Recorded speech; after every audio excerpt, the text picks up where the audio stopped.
ایک صحابی رسول اللہ صلی اللہ علیہ وسلم کی خدمت میں آ کر عرض کیا، یا رسول اللہ، ای العمل احب الی اللہ، یا رسول اللہ، اللہ تبارک و تعالی کے نزدیک سب سے زیادہ محبوب اور سب سے زیادہ پسندیدہ عمل کون سا ہے؟ رسول اللہ صلی اللہ علیہ وسلم نے ارشاد فرمایا، الصلاۃ علی وقتها، نماز کو اس کے وقت پر ادا کرنا اللہ تبارک و تعالی کو سب سے زیادہ محبوب اور پسندیدہ ہے۔ اللہ تبارک و تعالی نے سب سے پہلے اپنا حق بتایا کہ نماز کو اس کے وقت پر ادا کرو، یہ ادا اللہ تبارک و تعالی کو سب سے زیادہ محبوب اور پسندیدہ ہے۔ پھر بتایا بر الوالدین، والدین کے ساتھ حسن سلوک کرو، والدین کے ساتھ خیر کا، اچھائی کا معاملہ کرو، یہ ادا اللہ تبارک و تعالی کو سب سے زیادہ محبوب اور پسندیدہ ہے۔ پھر بتایا الجہاد فی سبیل اللہ، اللہ تبارک و تعالی کے راستے میں جہاد کرنا اللہ تبارک و تعالی کو سب سے زیادہ محبوب اور سب سے زیادہ پسندیدہ عمل ہے۔ اس حدیث کو ترتیب کے اعتبار سے دیکھیے، سیریل وائز دیکھیے کہ اللہ تبارک و تعالی نے حق میں سب سے پہلے اپنا حق بتایا کہ نماز کو اس کے وقت پر ادا کرو، اور پھر ساری کائنات کے اندر بتایا کہ حق والدین کا ہے۔ سب سے پہلے اپنا حق، پھر والدین کا حق،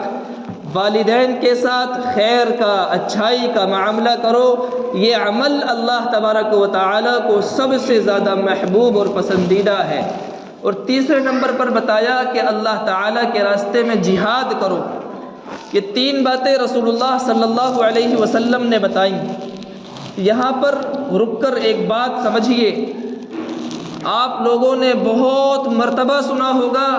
کہ صحابہ کرام نے رسول اللہ صلی اللہ علیہ وسلم سے پوچھا کہ یا رسول اللہ، سب سے افضل عمل کون سا ہے؟ بارہا آپ لوگوں نے بہت سارے صحابہ سے مختلف موقعوں پر سنا ہوگا، بیان میں بھی، منتخب احادیث میں بھی، اور جو کتابیں پڑھی جاتی ہیں آپ لوگوں نے اس میں پڑھا بھی ہوگا، سنا بھی ہوگا۔ اس بات سے صحابہ کرام کی یہ فکر اور یہ حرص ظاہر ہوتی ہے کہ صحابہ کرام اس عمل کو کرنا زیادہ پسند کرتے تھے جو عمل اللہ تبارک و تعالی کے نزدیک زیادہ پسندیدہ ہو۔ اس کی وجہ یہ تھی کہ صحابہ کرام کے دل و دماغ پر ہر وقت آخرت کی فکر طاری رہتی تھی۔ وہ سوچتے تھے کہ جو عمل اللہ تبارک و تعالی کو سب سے زیادہ محبوب اور پسندیدہ ہوگا، ہم اس عمل کو کریں گے تو آخرت میں اللہ تبارک و تعالی کا قرب حاصل ہوگا، اللہ تبارک و تعالی کی خوشنودی حاصل ہوگی۔ آج ہم بھی سنتے ہیں کہ اس عمل میں یہ فضیلت ہے، اس عمل میں یہ فضیلت ہے، لیکن ہم سنتے بھی ہیں، پڑھتے بھی ہیں، لیکن کما حقہ عمل نہیں کرتے۔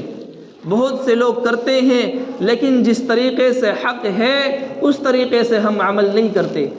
اللہ تعالیٰ سے دعا ہے کہ اللہ تعالیٰ ہم تمام کو فضیلت کے باب میں عمل کی توفیق عطا فرمائے۔ بات چل رہی تھی حدیث کی کہ رسول اللہ صلی اللہ علیہ وسلم نے سب سے پہلے بیان فرمایا کہ نماز کو اس کے وقت پر ادا کیا جائے۔ ہم لوگ ہیں کہ نماز کو وقت پر ادا کرنا تو دور، ہم نماز کو قضا کر دیتے ہیں۔ نماز کا وقت آتا ہے،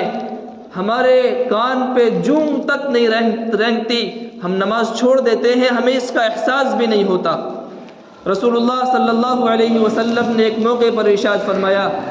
الذی طفاتہ صلاۃ العصر کانما وطر اہلہ ومالہ، کہ جس شخص نے ایک وقت کی نماز کو چھوڑ دیا گویا کہ اس نے اپنے اہل و عیال کو برباد کر دیا۔ اور دوسری بات، رسول اللہ صلی اللہ علیہ وسلم نے دوسرا پوائنٹ یہ بتایا، بر الوالدین، والدین کے ساتھ حسن سلوک کرو، والدین کے ساتھ اچھائی کا معاملہ کرو۔ آپ دیکھیے کہ جہاد کرنا کتنی بڑی عبادت ہے، اللہ تبارک و تعالیٰ کو کتنا پسند ہے جہاد کرنا۔ حدیث میں آتا ہے کہ جو شخص اللہ تبارک و تعالیٰ کے راستے میں جہاد کرتا ہے اور جہاد کرتے کرتے شہید ہو جاتا ہے تو اللہ تبارک و تعالیٰ اس کو ایسے اٹھاتا ہے جیسے وہ آج ہی پیدا ہوا ہو، آج ہی پیدا ہوا ہو۔ اس کا کیا مطلب؟ اس کا مطلب یہ ہے کہ جب بچہ پیدا ہوتا ہے تو اس کے نامہ اعمال میں گناہوں کا ایک نقطہ بھی نہیں ہوتا، اس کا نامہ اعمال گناہوں کی گندگیوں سے بالکل پاک اور صاف ہوتا ہے۔ اسی طریقے سے اللہ تبارک و تعالی اس شہید کے نامہ اعمال سے گناہوں کو مٹا دیتا ہے، صرف نیکیاں ہی نیکیاں ہوتی ہیں۔ اور جب جنتی جنت میں چلے جائیں گے اور اللہ تبارک و تعالیٰ کا قرب اور جنت کے حسین مناظر کو دیکھیں گے تو ان میں سے کوئی شخص یہ خواہش ظاہر نہیں کرے گا کہ وہ دوبارہ دنیا میں چلا جائے، لیکن ایک شخص ہوگا جو شہید ہوگا، وہ اللہ تبارک و تعالیٰ کے سامنے یہ خواہش ظاہر کرے گا، یہ فرمائش کرے گا، کہے گا کہ اللہ تعالیٰ تیرے راستے میں جہاد کرتے کرتے جب میں شہید ہوا تھا، اس شہید ہونے میں جو لطف آیا تھا وہ مجھے جنت میں بھی محسوس نہیں ہو رہا ہے، تو مجھے دوبارہ جنت میں دنیا میں بھیج دے، میں دوبارہ تیرے راستے میں جہاد کروں گا اور شہید ہونے کی خواہش رکھتا ہوں۔ اسی وجہ سے رسول اللہ صلی اللہ علیہ وسلم نے اپنے دل کی خواہش اور تمنا اور آرزو ظاہر کی تھی کہ میرے دل کی خواہش یہ ہے کہ میں اللہ تعالیٰ کے راستے میں جہاد کروں اور شہید ہو جاؤں، مجھے دوبارہ زندہ کیا جائے، پھر جہاد کروں، پھر شہید ہو جاؤں، پھر دوبارہ زندہ کیا جائے، پھر جہاد کروں اور پھر شہید ہو جاؤں۔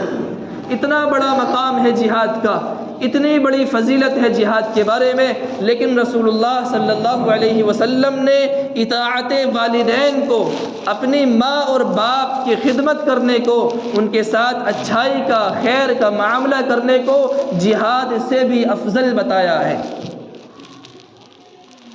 ساری کائنات کے اندر صرف دو چیزیں ایسی ہیں کہ جن کو دیکھنا بھی عبادت ہے،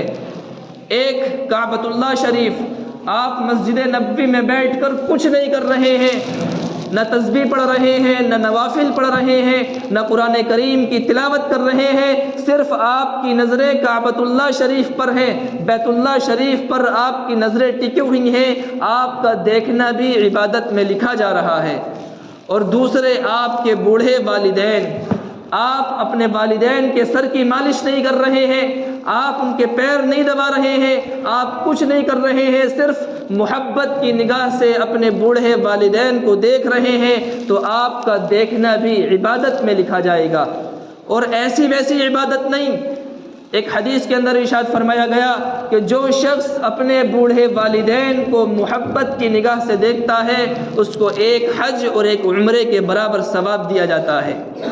اتنی بڑی فضیلت ہے ماں باپ کی خدمت کرنا۔